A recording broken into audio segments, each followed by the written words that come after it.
50-60 হাজার টাকার একটা গরু হারিয়ে গেলে যদি অবস্থা হয়, এরকম একটা অবৈধ রাষ্ট্র হারিয়ে গেলে কি অবস্থা হয় বুঝতে পারছেন না? মাথা এখনো ঠিক হয়নি। এই জন্য গতকালকেও বলেছে আমি পদত্যাগ করিনি। পদত্যাগ করিনি এই ভিডিও কি বানানো নাকি? রাষ্ট্রপতি নিজেই বলছে উনি আমার কাছে পদত্যাগ পত্র জমা দিয়ে গেছে, আর আপনি বলছেন করেননি। এত লোভ আপনার ক্ষমতার। বোঝা যাচ্ছে গরু হারালে মানুষের মাথা যেমন খারাপ হয়ে যায়, আপনারও মনে হয় খারাপ হয়ে গেছে। এই জন্য ওনার ছেলে পরশুদিন স্ট্যাটাস দিয়েছে আমার মার মাথা খারাপ, ওনার কথা আপনারা কিছু মনে করবেন না। তার আগের দিনে স্ট্যাটাস দিয়েছে জয় সাহেব, দেশের মানুষ আমার মাকে কুকুরের মতো তাড়িয়ে দিয়েছে। কি সুন্দর সুন্দর স্ট্যাটাস, সুবহানাল্লাহ বলেন। সুতরাং শোকে দুঃখে যারা উল্টাপাল্টা বকছে, জালেমদের দোসর এখনো যারা এদেশে ছড়িয়ে ছিটিয়ে আছে, তাদেরকে সাহস জোগাতে অনেকে বসে চট করে ঢুকে পড়বো, আসেন। কত মানুষ অনেকের চামড়া দিয়ে ডুগডুগি বাঁচাবে বলে বসে আছে, বিশেষ করে আবু সাইদের মা। আপনাকে যদি পাই সত্যি আপনার এক টুকরা চামড়া ওর লাগবে। বহু মানুষ এরকম যারা অনেক কিছু হারিয়েছে, আশায় আছে। আমরা দেখতে পাচ্ছি এদেশের অনেকে এখন একটু সুর লাগিয়েছে যে ওনাদেরকে সামনে আনতে দিন। এটা কিন্তু একটা টোপ, ভুলেও আপনি টোপ গিলবেন না। যদি বাইরে আসেন, এই যে জনপ্রশাসন মন্ত্রণালয়ের যিনি কালকে ধরা পড়েছে, ও মনে করেছিল যে সব সহজ হয়ে যাচ্ছে, যেই বের হয়েছে দরবেশের মতো ধরা খেয়েছে। আশা করছি আপনি ভুল করবেন না। কোরআনে কারিমের এই অনুষ্ঠানে যেহেতু নবীর জীবনী শোনার জন্য আমরা এসেছি, এই পৃথিবীতে শ্রেষ্ঠ অনুষ্ঠান দুইটা, কোরআনের আলোচনা আর নবীজির আদর্শের আলোচনা। এর উপরে দুনিয়ার কোন উত্তম আদর্শ, উত্তম আলোচনার অনুষ্ঠান নেই। এটা এখন ইবাদত চলছে, যে ইবাদতে কষ্ট বেশি হয় ওই ইবাদতে সওয়াব বেশি হয়। এখানে যেহেতু দুইটা অবস্থা, নিচে ভেজা উপরে বৃষ্টি পড়ছে, কঠিন অবস্থায় যারা আসলাম বলেন আলহামদুলিল্লাহ। দরুদ আর সালাম পড়ছি আমাদের নবী মুহাম্মদ রাসূলুল্লাহ সাল্লাল্লাহু আলাইহি ওয়াসাল্লামের প্রতি। অবস্থা ভালো না, এটা আমি খুব তাড়াতাড়ি করছি। কোরআনে কারিমের 6666 আয়াত থেকে মাত্র দুইটা আয়াত পড়েছি।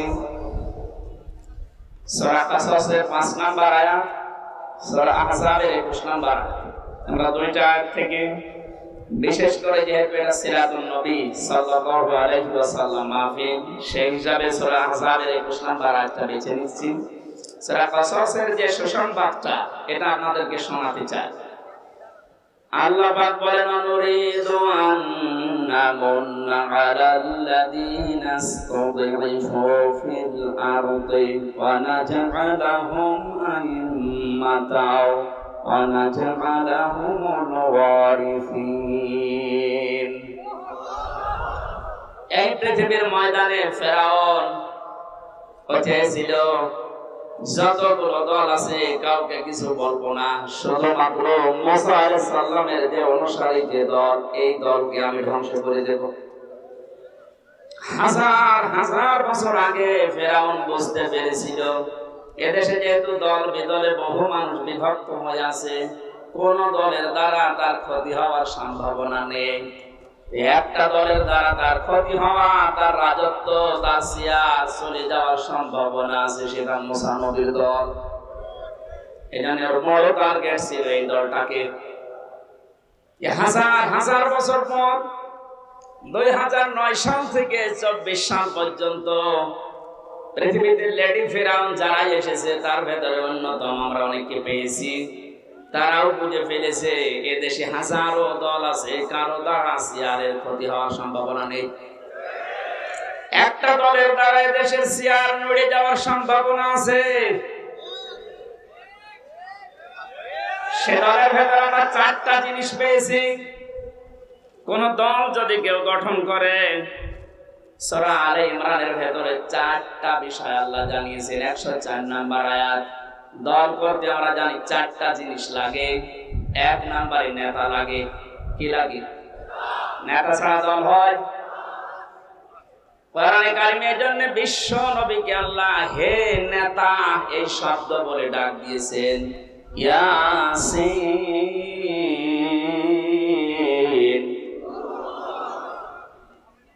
রাসূল মুফাসসির আব্দুল্লাহ ইবনে আব্বাস রাদিয়াল্লাহু তাআলা আনহু তাফসীরে কারীরের ভেতরে বর্ণনা পেয়েছি আমি।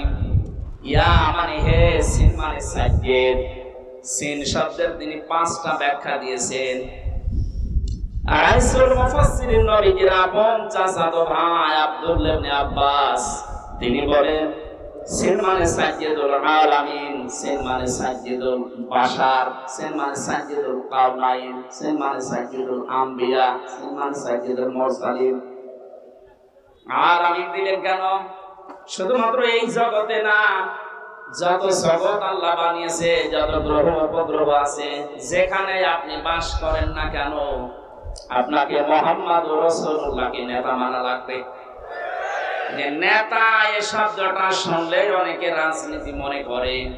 এটা শুধু রাজনীতি না, এটা আখিরাতের সাথে জড়িত বিষয়। কারণ মানুষকে মরণের উপরে আল্লাহ যখন বিচারের জন্য ডাকবেন, তখন একা ডাকবেন না, ডাকবেন নেতা সহ। ইয়াউমা নাদউ কুল্লা উনাসিন বিইমামিহিম। সূরা বানী ইসরাঈলের ৭২ নম্বর আয়াতের প্রথম অংশে আছে আল্লাহ পাক বলেন কিয়ামতে প্রতিটি মানুষকে আমি আল্লাহ আমার সামনে বিচার করার জন্য ডাকবো তার নেতার সাথে। ও বগুড়াবাসী, আগে নেতা পেছনে কর্মী। আপনার বিবেকে কি বলে বলেন তো? আপনি এই পৃথিবীতে যে নেতার আদর্শ মানেন, যার পেছনে স্লোগান দেন, ওই লোকটা যদি সামনে থাকে, আপনি যদি পেছনে থাকেন, ওর যা সুরাত সিরাত, ওর যা চরিত্র আপনি তো সবই জানেন। আপনার কি মনে হচ্ছে আল্লাহ পাক যদি ওর সামনে দেখে, আপনাকে পেছনে দেখে, আপনার যা ভালো আছে আছে, ওর যা অবস্থা আল্লাহ মাফ করবে বলে মনে হয়? ওরে দেখে তো আল্লাহ রাগ হয়ে যাবে। অনেকে মনে করে আমি তো নামাজ পড়ি, রোজা রাখি, আমার দাড়ি আছে, পাগড়ি আছে, জুব্বা আছে, আমি নবীর মিলাদ পড়ি, হজ করে আসলাম, আমার বউ পর্দায় থাকে, এরপর আল্লাহ জাহান্নামে দেবে। কেন দেবে একটু শোনেন। সূরা আরাফ ৮ নাম্বার পারার ২০ নাম্বার পৃষ্ঠার ৩ নাম্বার লাইনের ৮৩ নাম্বার আয়াতে আছে ফাআনজাইনাহু ওয়া আহলাহু ইল্লা মারআতা কানাত মিনাল গাবিরিন। আল্লাহ পাক বলেন দুইজন ফেরেশতাকে আমি পাঠিয়ে দিলাম হযরত হুদ আলাইহিস সালামের জামানায়, দুইজনকে লূত আলাইহিস সালামের জামানায় আসরের সময় পাঠিয়ে বললাম আপনার উম্মতদেরকে নিয়ে আপনি এখান থেকে চলে যান। মাগরিবের সময় আল্লাহর গজব এখানে নাযিল হবে, সবাইকে নিয়ে যাবেন, কিন্তু ইল্লা মারআতা আপনার স্ত্রীকে নেবেন না। বগুড়াবাসী খুব খেয়াল করে মিলান। প্রশ্ন আসতে পারে আমাদের যে হুদ লূত নবীর স্ত্রীর চরিত্র খারাপ ছিল না, পৃথিবীর কোন নবীর স্ত্রীর চরিত্র খারাপ ছিল না। কারণ কোন হারাম রক্তের ভেতরে আল্লাহ নবীদের রক্ত প্রবেশ করার নাই। কারণ প্রতিটি নবী এই পৃথিবীতে নেতা ছিলেন। নেতাদের চরিত্র যদি খারাপ হয়ে যায়, পেছনে যারা আসবে ওদের চরিত্র আরো খারাপ হবে। কোন নবীর রক্ত আল্লাহ হারাম রক্তের ভেতরে প্রবেশ করার নাই। অথচ পৃথিবীতে আমরা অনেককে দেখি বিশ্ব নেতা বলে দাবি করে, অথচ জন্মে ঠিক নেই। আপনারা আবার এই দেশে মনে করেন না, অনেক দেশে আছে। তাদের জীবনীগুলো পড়লে দেখা যায় বাবা এক ধর্মের, মা আর এক ধর্মের, তো জন্মে ঠিক থাকে কি করে? নেতা হওয়ার জন্য যে আদর্শগুলো 7টা পেয়েছি আমি আয়াতের তাফসিরে। হযরত লূত নবী আলাইহিস সালামের যত কিছু ছিল সবকে আপনি নিতে পারবেন, কিন্তু স্ত্রীকে নেবেন না, যদিও তার চরিত্র খারাপ ছিল না। লূত নবীর স্ত্রীর চরিত্র ভালো ছিল, সে চরিত্রহীনা ছিল না। কিন্তু যখন আল্লাহ গজব দিলেন, তার স্ত্রীকে আল্লাহ ধ্বংস করে জাহান্নামে দিয়ে দিলেন। আমি একটা দুইটা না, যতগুলো তাফসীর আমার জীবনে দেখেছি, সব মুফাসসিরদের ব্যাপারে একমত।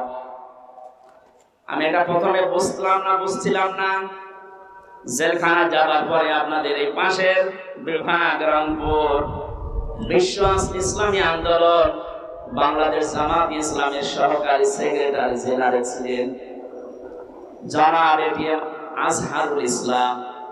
মাঝে মাঝে আমার কাছে বই পাঠাতেন। প্রোডাক্টিভ মুসলিম বলে একটা বই আছে, ওনার কাছে প্রায় ১৭ উপরে বই ছিল, কিন্তু হিন্দু কারারক্ষী এই কারণে ওনার কাছে বই থাকতে দিত।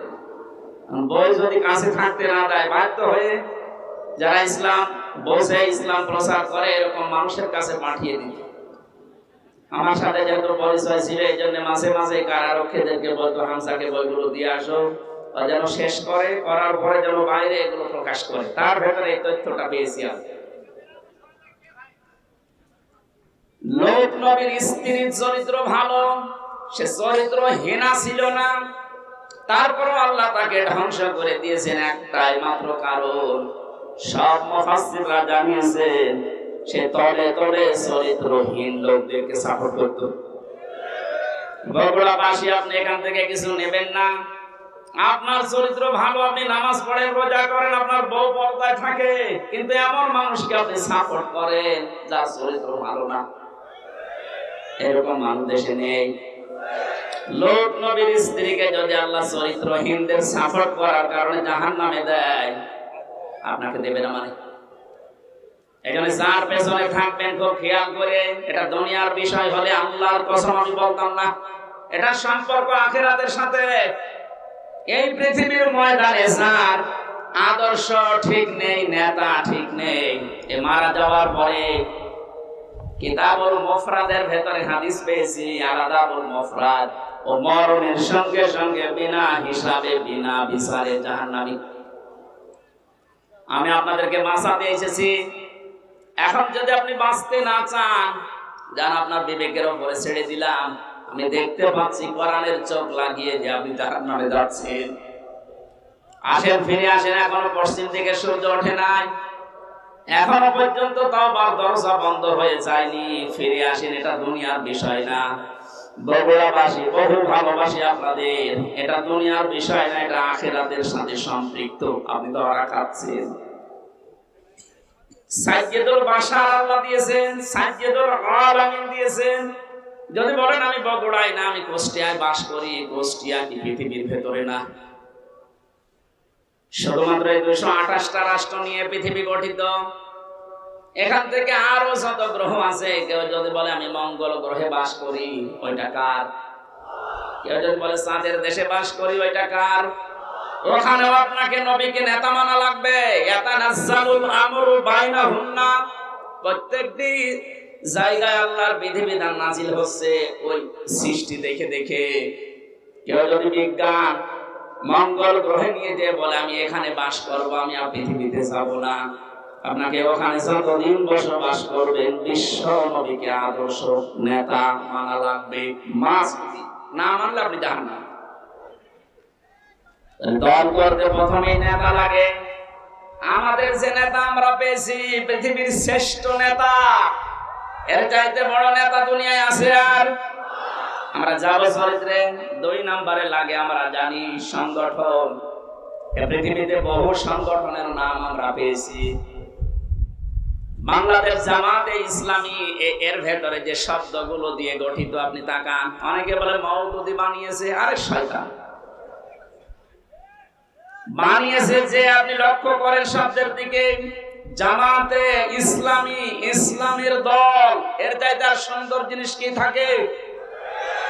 এই শব্দটা নেওয়া কোরআনে কারীমের সূরা আলে ইমরানের 104 নম্বর আয়াতের প্রথম অংশ থেকে। ওয়ালতাকুম মিনকুম উম্মাতুন, এই যে শব্দ থেকে 3 নম্বরে লাগে। আমরা দেখেছি প্রতীক লাগে। এই পৃথিবীর সর্বশ্রেষ্ঠ প্রতীক হচ্ছে দাড়িপাল্লা। আপনি বাংলাদেশের হাইকোর্টে যান, সুপ্রিম কোর্টে যান, দেখবেন একটা দাড়িপাল্লা টাঙানো আছে। কথা বলছেন? কেন টাঙিয়েছে সরকার?